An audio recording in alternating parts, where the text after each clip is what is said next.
Hola soñantes. Los sueños, un viaje al interior del alma.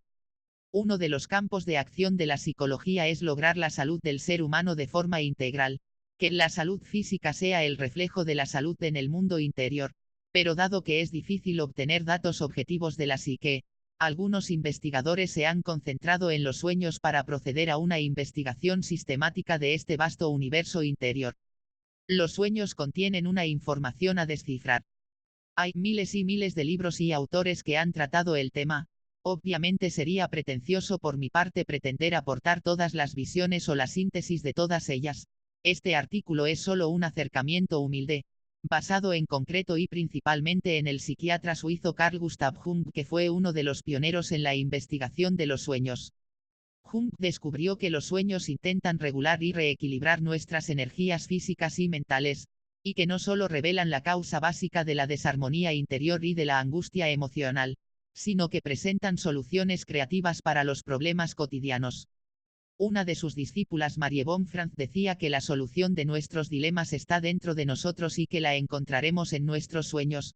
Los sueños nos muestran cómo encontrar un sentido en nuestras vidas y realizar el gran potencial de vida que tenemos dentro. El consciente y el inconsciente. La mente humana la han dividido en dos partes a efectos didácticos, consciente e inconsciente, siendo esta última mucho mayor.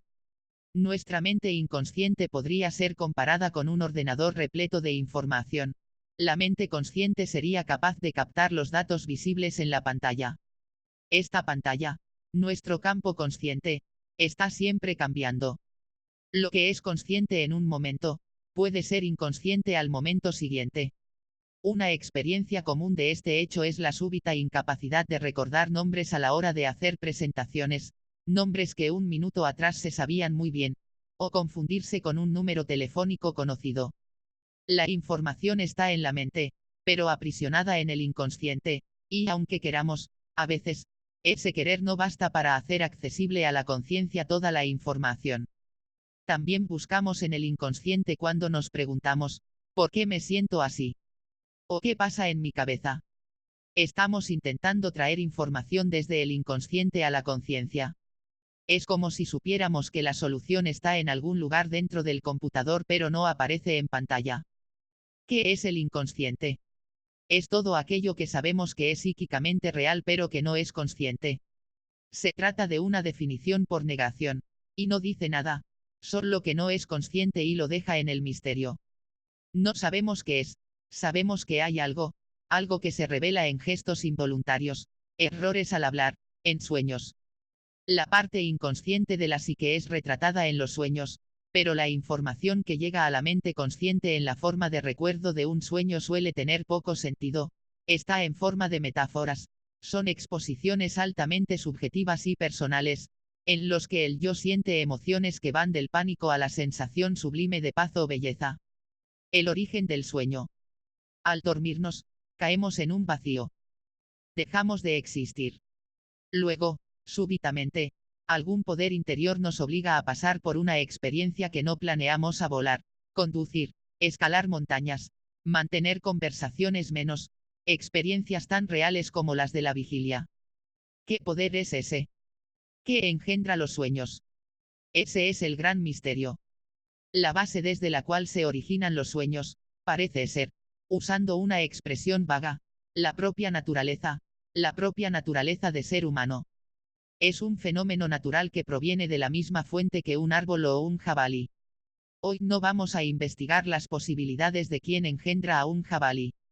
Si uno cree en Dios, dirá, Dios creó el jabalí, pero en cualquier caso es ese poder desconocido, una fuerza misteriosa que da origen a toda la existencia, y que está en nosotros, que aún queriéndolo no lo podemos negar.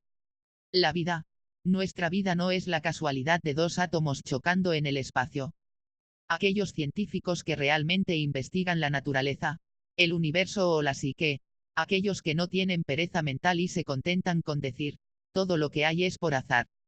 Aquellos que no les da miedo preguntarse y buscar, han escrutado en el universo un sentido de marcha, leyes que rigen los fenómenos, aún no las conocemos todas. Aún no podemos encerrar en una caja la causa última del universo, pero todo marcha hacia algo, y nosotros también tenemos un sentido, Nosotros también estamos en esta danza de la existencia, del nacer y del morir. Nuestra naturaleza tiene todavía espacios desconocidos. Sabemos cuál es el viaje de la sangre en nuestro organismo, pero no conocemos las rutas que trazan los sentimientos, los caminos que recorren las ideas, los sueños. El proceso de dormir y soñar. No todos los sueños son de igual importancia. Los antiguos distinguían entre pequeños y grandes sueños. Los pequeños son fragmentos nocturnos de la fantasía, y se olvidan con facilidad. Provienen de lo personal. Algunos son residuos del físico, es decir, tenemos frío y en nuestro sueño nos bañamos en agua helada. Otros son manifestaciones de deseos reprimidos, y otros sueños, la mayoría son mensajes del inconsciente.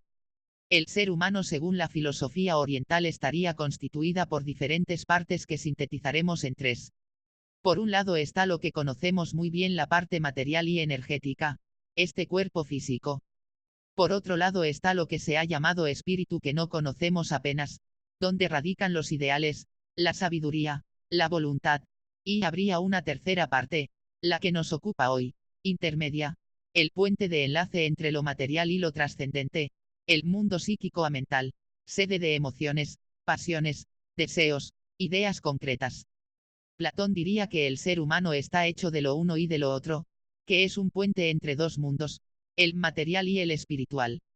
Así, cuando nos dormimos, el plano físico y energético se relajan y desatan, aflojan los lazos que tiene el psíquico, en función de la intensidad de nuestras obsesiones, manías, preocupaciones. Este mundo intermedio puede irse de viaje más o menos lejos, puede desatarse más o menos. Si estamos muy preocupados sobre nosotros mismos, nuestros sueños dibujarán una y otra vez lo que nos ha ocurrido en diferentes versiones. Si somos capaces de vivir en nuestra vida consciente un poco más allá de lo que afecta a nuestro ombligo, en sueños podremos experimentar otras cosas, visitar otros parajes. Mucha gente usa diccionarios de sueños, pero según la psicología analítica estos diccionarios no tienen ningún valor porque dan una interpretación estática. Perder un diente es perder a los padres, o algo así. Una serpiente significa enfermedad o la muerte de un pariente, o un nuevo trabajo, o un cambio en las relaciones sentimentales, y uno se no acierta a cuál opción es la correcta. El simbolismo onírico es mucho más individual. Se necesita conocer las asociaciones individuales. Lo importante es lo que la imagen significa para el soñante y las experiencias que éste tuvo. Interpretar es como todas las ciencias, hay reglas básicas, aspectos generales, se necesita habilidad profesional, pero jamás se puede interpretar sin escuchar al soñante, los manuales no sirven.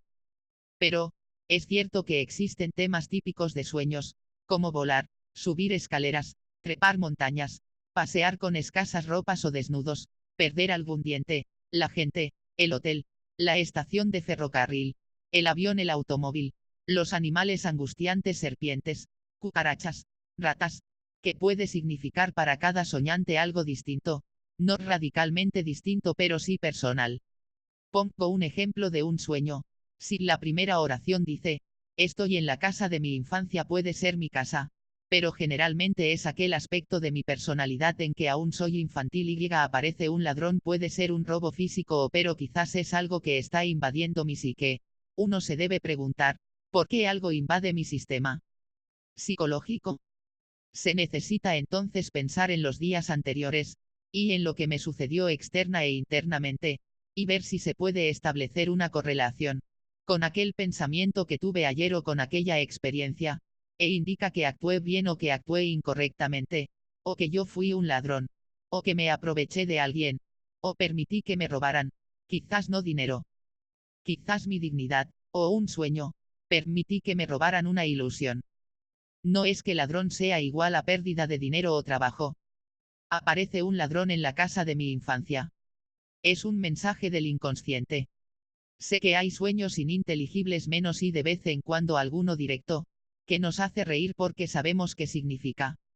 El inconsciente es un buen bromista menos. A veces parecen fáciles de entender y nos engañamos a nosotros mismos. ¿Por qué cuesta tanto interpretar los propios sueños si están en nosotros? Porque el sueño nunca dice lo que uno ya sabe. Indica algo desconocido, un punto ciego. Es como tratar de verse la espalda. Los sueños tocan nuestros puntos ciegos. No nos dicen lo que ya sabemos, sino lo que no sabemos. Interpretación causal, interpretación final. Para explicar la gran mayoría de sueños y en fin, cualquier vivencia psicológica se deben enfocar desde dos ángulos, desde el punto de vista de la causalidad y desde el punto de vista de la finalidad. Por ejemplo, un joven sueña que toma una manzana de un árbol ajeno y mira cuidadosamente por si le han visto. ¿Qué significa? Puede ser un sentimiento de culpa por una infidelidad a su pareja, o puede significar el no haber contado a su padre o su jefe laboral las relaciones que tiene con otra empresa. ¿Pero para qué sirve el sueño? Lo anterior son las causas. Hay otro aspecto. ¿Qué resultado persigue el sueño? No es negar las causas del sueño, sino que además de que cualquier actividad psíquica es la respuesta a una causa, esta respuesta se da para conseguir un reequilibrio. Entonces, ¿cuál es el fin del sueño? ¿Revelar a nuestra mente una situación incorrecta, sensación culpa? ¿O quizás plantearnos un reto, un atrevimiento? ¿Es importante la manzana? ¿La podemos devolver? ¿Debemos devolverla? ¿No la comemos allí? ¿Huimos corriendo? ¿Se la damos a alguien? Es descubrir en el sueño hacia dónde se dirige y cuál es su desenlace. El simbolismo de los sueños, tan discutido, será apreciado de manera muy diferente según se lo considere desde el punto de vista final o causal. Por ejemplo, Freud, al postular la existencia de un deseo sexual reprimido como causa del sueño, haría que la causa del joven de nuestro sueño sería un deseo sexual reprimido. La manzana es algo que no manifiesta, que quiere vivir y no puede. Pero así podría haber soñado que deseaba abrir la puerta con una llave, que volaba en avión, que besaba a su madre, etc. Todo tendría el mismo significado. Por eso la escuela freudiana ortodoxa ha llegado a interpretar más o menos todos los objetos largos que aparecen en los sueños como símbolos fálicos y todos los objetos redondos o huecos como símbolos femeninos. Para la concepción finalista, las imágenes del sueño tienen su propio valor. Si hubiera soñado con una puerta a cruzar sería diferente. El símbolo tiene más bien el valor de una parábola. No oculta un deseo reprimido. Enseña hacia dónde debemos caminar. Jung, que analizaba más de 1500 sueños al año, decía: si observamos los sueños vemos que poseen una inteligencia superior, una perspicacia que nos orienta. Nos muestran en qué aspectos estamos errados y nos alertan sobre los peligros, predicen acontecimientos futuros, aluden al sentido más profundo de nuestra vida. Parece haber en nosotros una inteligencia superior que podríamos llamar guía interior o centro divino que produce los sueños, cuyo objetivo parece ser lograr una vida óptima para el individuo. Eso sí, los sueños no nos protegen de las vicisitudes, enfermedades y acontecimientos dolorosos de la existencia. Pero sí nos dan una orientación sobre cómo lidiar con estos aspectos. Jung no pretendía que la finalista fuera la única teoría posible acerca de los sueños, ni que explicara todos los fenómenos de la vida onírica. El sueño es un fenómeno extraordinariamente complejo, tan complejo e insondable como los fenómenos de la conciencia. Sería arriesgado pretender explicar todos los fenómenos conscientes desde una teoría que los reduce a la satisfacción de los deseos o los instintos. Es poco probable que los fenómenos oníricos se puedan explicar de forma tan simplista. La teoría sexual y la satisfacción de los deseos o la teoría de la voluntad de poder son puntos de vista valiosos, pero se les podría imputar en cierto modo el no tener en cuenta la hondura y la riqueza del alma humana. El alma se muestra completamente refractaria a todo método que de antemano trate de captarla desde un solo ángulo con exclusión de los otros. La vida humana en sí, cualquiera de nosotros, no nos limitamos a tal o cual instinto, sino que nos construimos sobre una multitud de instintos, apetencias, necesidades y condicionamientos tanto físicos como psíquicos, como espirituales. Ninguna teoría simplista de los instintos podrá jamás abarcar la amplitud del alma humana, ni sondear sus misterios, por tanto tampoco comprenderá los sueños, expresión del alma humana. Para comprender el sueño, por lo menos algo, precisamos instrumentos seleccionados de todos los sectores de las ciencias físicas, psicológicas, y del espíritu. Funciones del sueño. Empezaremos con las dos funciones del sueño más importantes y usuales. una prospectiva y una compensadora. La compensadora utiliza los elementos del día anterior que han permanecido en la represión o sencillamente débiles para entrar en la conciencia y elabora un sueño que compensa actitudes, que muestra causas de lo que nos sucede, compensando las actitudes de forma contraria o quizás exagerando. Para entender la teoría de las compensaciones no es que alguien pesimista tendrá sueños optimistas, sino que puede ser que se tiñan de negro sus sueños, y sigan siendo pesimistas, más exagerados todavía para que veamos dónde está el problema, la causa. Depende de la personalidad de cada uno. Esa es la finalidad. Dentro de esta función hay una cuestión básica: es cómo saber si un sueño se refiere a la realidad externa o interna. Si, por ejemplo, un hombre sueña que su esposa le roba el auto, ¿cómo determinar si el sueño se refiere a un problema externo en su relación conyugal o algo interno, consigo mismo? Ese es el problema más peliagudo de todos. El soñante en general piensa: ella lo que hace es cortar mis movimientos, siempre interfiere, por eso he soñado que me robaba el coche, el problema está en mi esposa. Pero dicen los especialistas que un 85% de los temas oníricos se refieren exclusivamente a uno mismo y los personajes que vemos no son las personas reales, nuestro amigo, nuestro padre, sino personificaciones de defectos o virtudes nuestras, encarnadas en una persona. El sueño puede indicar una proyección, su lado femenino, alguna parte de sí mismo, su comodidad. Un miedo roba el auto, es decir, le impide moverse, progresar. Y él proyecta ese miedo en la figura de su esposa. Ve el problema en su mujer, cuando está dentro suyo. Siempre se debe partir con la pregunta: ¿qué cosa en mí hace eso? En vez de tomar el sueño como un aviso contra terceros. Porque a nuestro inconsciente no le importa casi el mundo exterior, solo el interior. No le preocupa que fulanito tenga una carencia o un defecto, pero sí que nosotros lo tengamos. Por otro lado, la función prospectiva es una anticipación de las futuras acciones conscientes, que se presenta en el sueño, algo así como un ensayo previo. Su contenido simbólico bosqueja la solución a un conflicto. Sería injustificado llamarlos proféticos, pues son como un pronóstico médico o meteorológico. Se trata de un previo cálculo de probabilidades que puede concordar parcialmente o coincidir con el futuro. Los pronósticos son a menudo francamente superiores a las conjeturas conscientes que nos podamos hacer. ¿Por qué? Porque no estamos tan condicionados por el que dirán, por el egoísmo, etc. Los sueños telepáticos se dan en personas particularmente receptivas. Los más llamativos son los que anticipan muertes de personas, aunque a veces son de cosas carentes de interés. La cara de una persona. Recibo de una carta. Esta función, pero, es bueno no sobreestimarla, pues llegaríamos a pensar que todo sueño está dotado de un conocimiento superior y es capaz de imprimir a la vida una orientación infalible.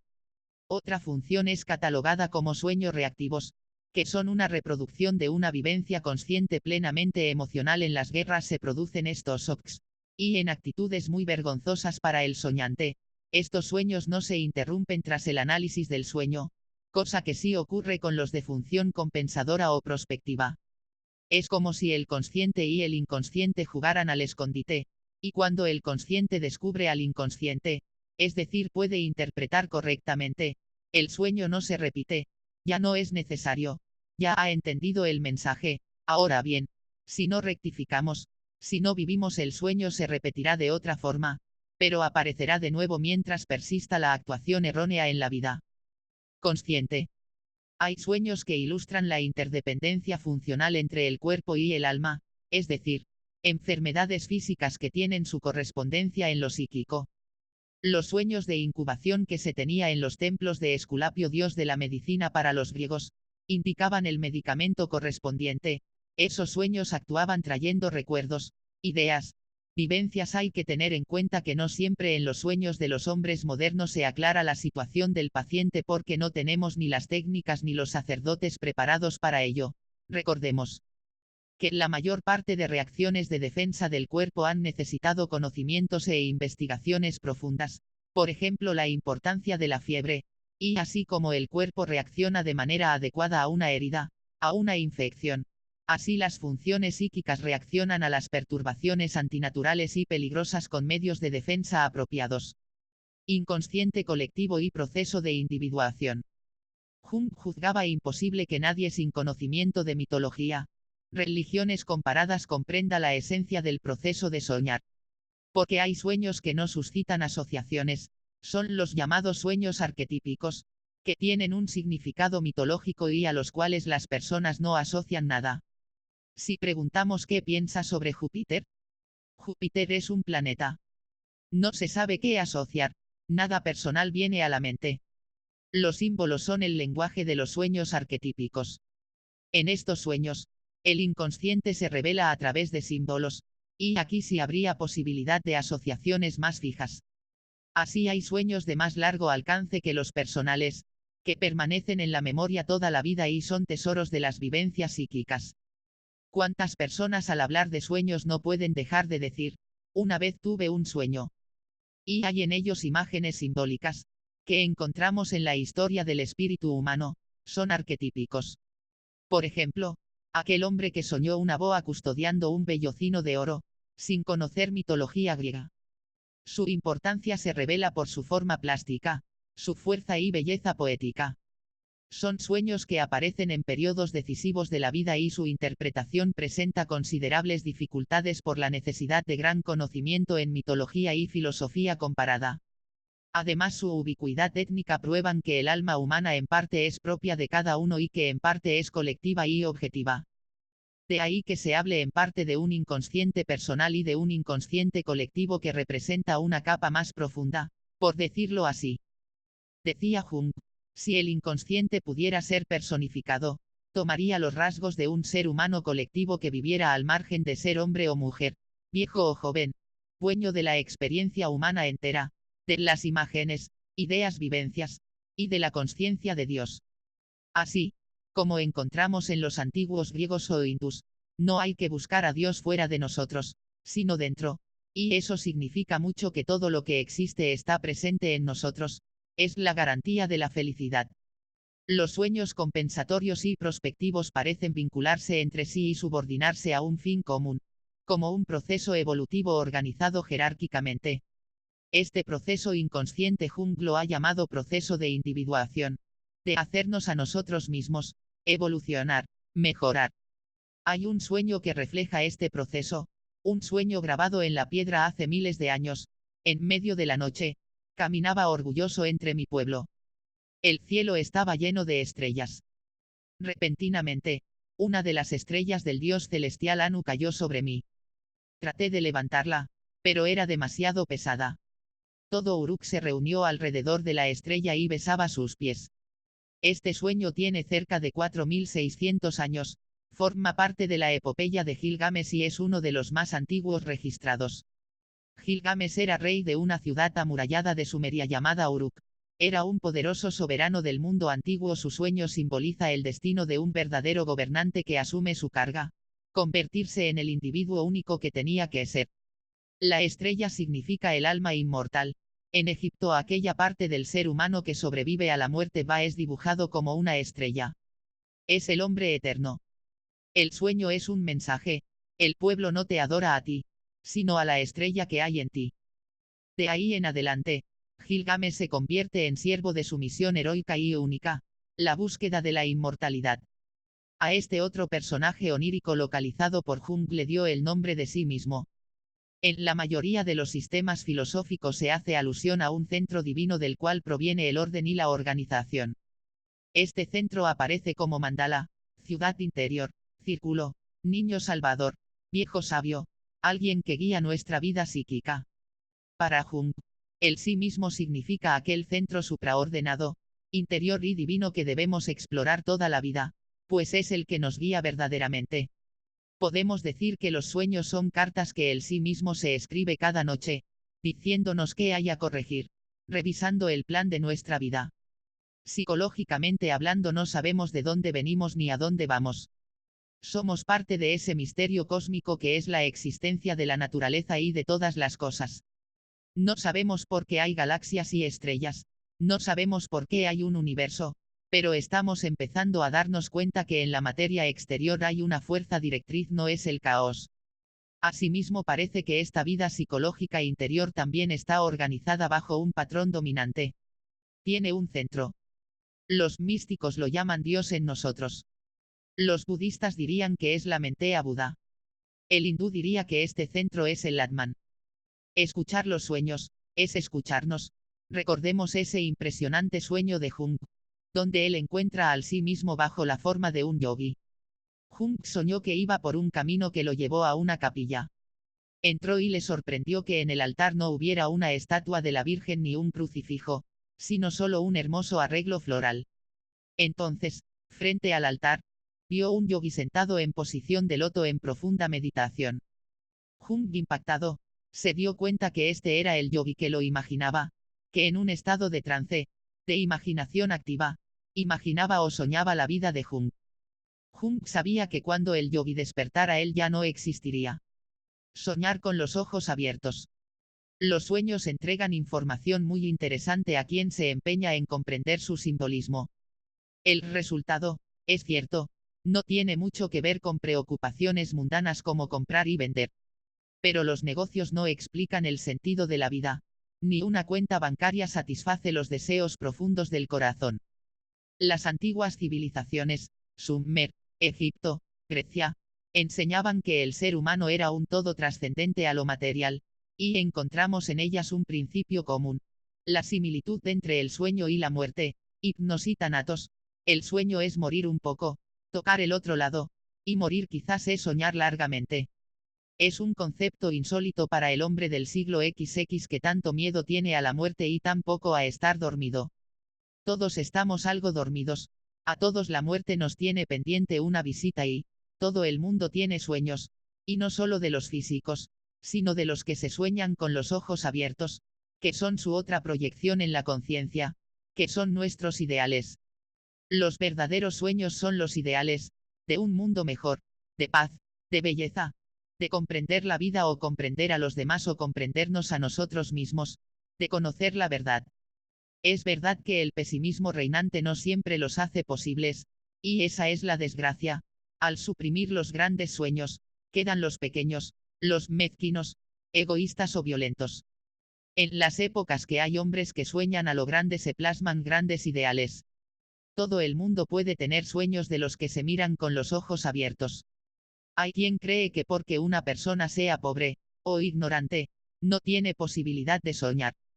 Todos nosotros tenemos esa posibilidad. Todos nosotros estamos en contacto con ese ente interior donde viven los arquetipos, donde están los sueños. Todos nosotros, en nuestra humildad, en nuestro recogimiento, sentimos pasar a veces las grandes centellas de los sueños. Hay voces misteriosas que nos gritan desde los poemas, esos que tal vez nunca escribimos, porque somos tímidos para hacerlo, y esas voces nos hacen soñar. Existe dentro de nosotros un mundo arquetípico, una llamada ancestral hacia la perfección, el bien, la concordia, el amor. Una llamada fuerte, poderosa, constante, que no nos abandona nunca. Es una llamada que no envejece jamás, no importa la edad que tengamos, sigue dentro de nosotros, sigue, sigue, sigue, y esa llamada nos hace soñar. Dicen que después de descubrir América, Colón llevó muchas riquezas a la reina Isabel. Pero los tesoros más valiosos eran sus mapas, con los cuales otros podrían seguir explorando las tierras recién descubiertas. Los sueños han sido considerados el camino real al inconsciente. Jung viajó por este camino y trajo consigo un mapa de la psique humana, la inconsciente y la consciente, y anunció que, empleando sus propias palabras, todos estamos obligados a crear grandes sueños, a elaborarlos pacientemente como si fueran la más magnífica obra de arte, como si, detalle a detalle, construyésemos ese enorme sueño de nuestra existencia. Solo elaborando grandes sueños, mejorándolos, trayéndolos a la realidad, empezamos a sentir en qué consiste la condición de ser humano.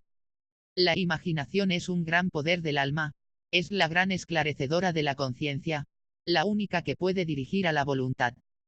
Si tú también sueñas, este es tu canal. Suscríbete. Y nunca dejes de soñar.